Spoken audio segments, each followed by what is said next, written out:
혼자 지내는 것이 외롭습니다. 사람들과 어울려 보지만 잠깐 잊을 수 있을 뿐 다시 외로워집니다. 30개의 바퀴살이 하나의 바퀴통에 모이는데 바퀴통 중간은 비어 있어야 바퀴살이 연결이 되어 바퀴가 굴러간다. 진흙을 반죽해서 그릇을 만든다면 그릇 안쪽은 비어 있어야 그릇에 쓸모가 생긴다. 문과 창을 내어 방을 만든다면 이것 역시 안쪽이 비어 있어야 방으로 쓸 수 있다. 인간의 마음 중심은 비어 있다. 바퀴도 바퀴통이 비어 있기에 바퀴살이 연결되어 굴러가고 그릇과 방 역시도 안이 비어 있기에 그 쓸모가 생긴다. 내 안도 비어 있다는 것을 두려워하지 말라. 이것을 인정하지 못한다면 다른 누구와도 진정으로 사랑할 수 없다. 나를 인정하지 않고 그대가 누군가와 관계를 맺는다는 것은 자신으로부터 도망치는 행동에 불과하다. 내 마음의 중심이 비어 있고 그곳에서 모든 것이 시작된다는 것을 깨닫게 되었을 때 비로소 내 안에 다른 사람과의 관계를 채워넣을 수 있다. 나의 내면이 바로 서지 못하면 외로움을 채우기 위해서 사람 혹은 재물 등에 집착하게 된다. 하지만 이런 것들은 그저 내 마음을 보지 못하게 하는 장애물일 뿐이다. 그대만 그런 것이 아니다. 다른 사람도 그대와 다르지 않다. 서로 자신의 마음속이 비어있다는 것을 깨닫지 못하고 서로를 갈망한다. 그렇게 같이 있지만 내면의 공허함은 사라지지 않고 오히려 혼자 있을 때보다 더 큰 외로움을 느끼게 된다. 내 마음이 비어 있다면 무엇으로 마음속을 채울 수 있습니까? 그대는 마음속 공이라는 비어있음을 채울 수 없다. 마음속 비어있는 공간은 그대와 하나가 되어 있는 그대로 존재한다. 그것은 스스로 채울 수 없고 비어있는 상태로 있어야 한다. 그것을 채우려 할수록 오히려 더 커지게 된다. 그대가 외로움을 벗어나고 싶다면 마음속이 비어있음을 인정하고 받아들여야 한다. 그리고 그것을 나의 일부로 받아들여 조화롭게 같이 살도록 하라. 부정하거나 채우려 하지 마라. 그것이 외로움으로 느껴져 도망친다면 외로움은 더욱 커져서 돌아오게 될 것이다. 나의 마음속 비어있음을 이해하면 나는 자연스러워진다. 홀로 있어도 외롭지 않고 주변과 자연스럽게 하나가 될 수 있다. 그때가 되면 비어있지만 비로소 비어있지 않은 것이 된다. 그대는 홀로 있어도 남들과 함께 있을 때 느낄 수 없었던 만족과 기쁨을 느끼게 된다. 말도 어눌하고 눈에도 잘 안 띄던 입사 동료가 퇴사하더니 이제는 큰 회사의 대표가 되어 찾아왔습니다. 전 별로 달라진 것이 없는데 배도 아프고 부럽기도 합니다. 가장 완전한 것은 무엇인가 모자란 듯하다. 하지만 그 능력에는 모자람이 없다. 충만된 것은 텅 빈 것 같이 보인다. 하지만 그 효용에는 끝이 없다. 크게 고든 것은 굽은 것 같고 가장 뛰어난 기교는 서툴게 보이며 뛰어난 웅변은 눌변처럼 들린다. 움직이면 추위를 이길 수 있고 고요히 있으면 더위를 이길 수 있다. 완벽해 보이는 사람이라고 과대평가할 것이 없고 부족해 보이는 사람이라고 과소평가해서도 안 된다. 사람의 이면에는 다른 사람에게는 보이지 않는 능력이나 결함이 반드시 존재한다. 겉모습으로 쉽게 판단하다가는 큰 화를 입을 수 있다. 그대 역시 지금은 초라하게 느껴지겠지만 초라함 뒤에 있는 자신의 가능성을 볼 수 있다면 완전한 사람에 더 가까워질 수 있다. 직장 상사가 자꾸 저희 성과를 가로채 갑니다.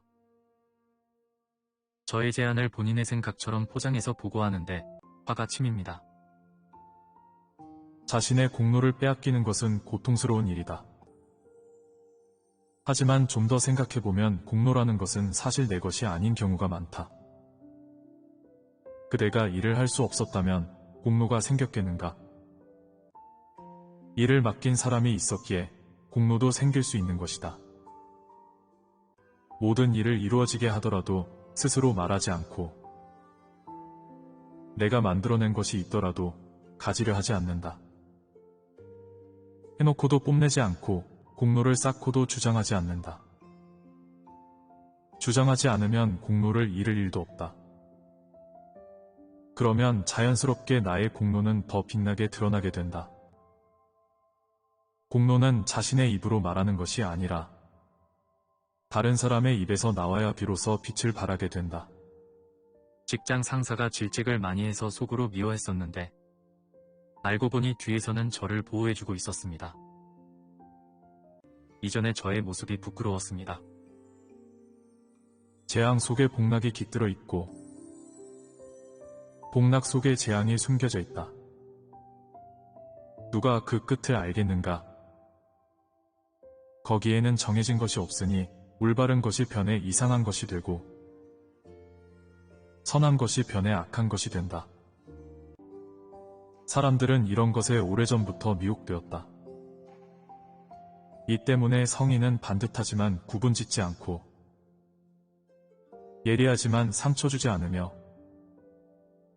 올곧지만 방자하지 않고 빛이 있으나 눈부시지 않다. 쉽게 사람을 판단하거나 상황을 판단해서는 안 된다. 무엇이 옳다 그르다라고 판단하는 것은 사실 매우 어려운 일이다. 선한 것도 어찌 보면 악할 수 있고 악한 것도 다른 곳에서는 선하게 보일 수 있기 때문이다. 흑과 백의 사고로 보면 반드시 그대는 적을 두게 될 것이다. 친구가 그대를 올려주는 것은 어려워도 적이 그대를 끌어내리는 것은 쉬운 일이다. 쌓아올린 명성도 단 한 번의 실수로 무너질 수 있다. 그러니 사람과 상황을 단순하게 보고 판단해서는 안 된다. 난임 부부라서 여러 가지 시도를 많이 해도 임신이 안 되었는데 오히려 포기하고 마음을 비우니까 아이가 생겼습니다. 항문을 닦으면 날마다 더해지고 돌을 닦으면 날마다 덜어진다. 덜어지고 또 덜어져 무의에 이르니 무의하면 하지 못할 것이 없다. 세상을 다스리려면 언제나 자연스럽게 살려고 해야 한다. 억지로 일을 만들려고 하면 나에게 자연스럽게 올 것도 멀어진다. 억지로 하기보다는 자연의 순리에 자신을 맡겨보라.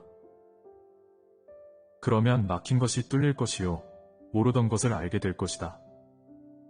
제 것을 얻으려고 목소리를 높이면 그 상황에서는 제가 이긴 것 같은데 시간이 지나 돌아보면 결국 저는 손해만 봅니다. 적을 잘 아는 사람은 적과 맞서지 않고 사람을 잘 쓰는 사람은 자기를 낮춘다. 이를 일러 다투지 않는 덕이라고 하고 사람을 잘 쓰는 힘이라 하며 하늘의 도리와 짝이 된다. 이것은 오래전부터 내려오는 자연스러운 원리이다. 싸워서 얻는 것은 적다. 하지만 싸우지 않고 얻는 것은 항상 더 많다. 그러니 다투기 전에 상대의 마음을 먼저 헤아려 싸움을 피하는 것이 좋다. 다툼으로 설령 이긴다 할지라도 상대방은 굴복하지 않고 힘을 길러 언젠가 그대를 위험에 빠뜨리게 할 것이다. 그러니 다투지 않고 그대가 원하는 것을 얻도록 하라. 여기까지의 대화는 도덕경의 내용을 재구성하였습니다. 노자는 인위적이지 않고 자연스러운 삶을 추구하였습니다. 내 마음을 바꾸려고 애쓰기보다는 있는 그대로 인정하고 받아들이는 것이 자신을 더 잘 이해하는 것이라 보았습니다. 인간의 마음 중심 한가운데는 비어있기에 이것을 사람과 재물, 명예로 채우려는 헛된 노력을 하지 말라고 조언합니다. 그것은 채우는 것이 아니라 인정하는 것이라 말합니다. 인간의 본성에 대한 이해는 철학자들마다 서로 다른 생각을 갖고 있습니다. 노자는 비어있다고 생각하였고 맹자는 선하다고 보았으며 순자는 그와 반대로 악하다고 하였습니다. 거기에 따라 서로 사람에 대한 생각이 크게 달라집니다. 어쩌면 인간 본성에 대한 이해는 철학자들만의 생각이 아니라 나 자신과 타인을 아는데 필요한 첫걸음이 아닐까 싶습니다. 노자의 조언이 유익하셨다면 석가모니가 말하는 무아에 대해서도 알아보시는 건 어떨까요?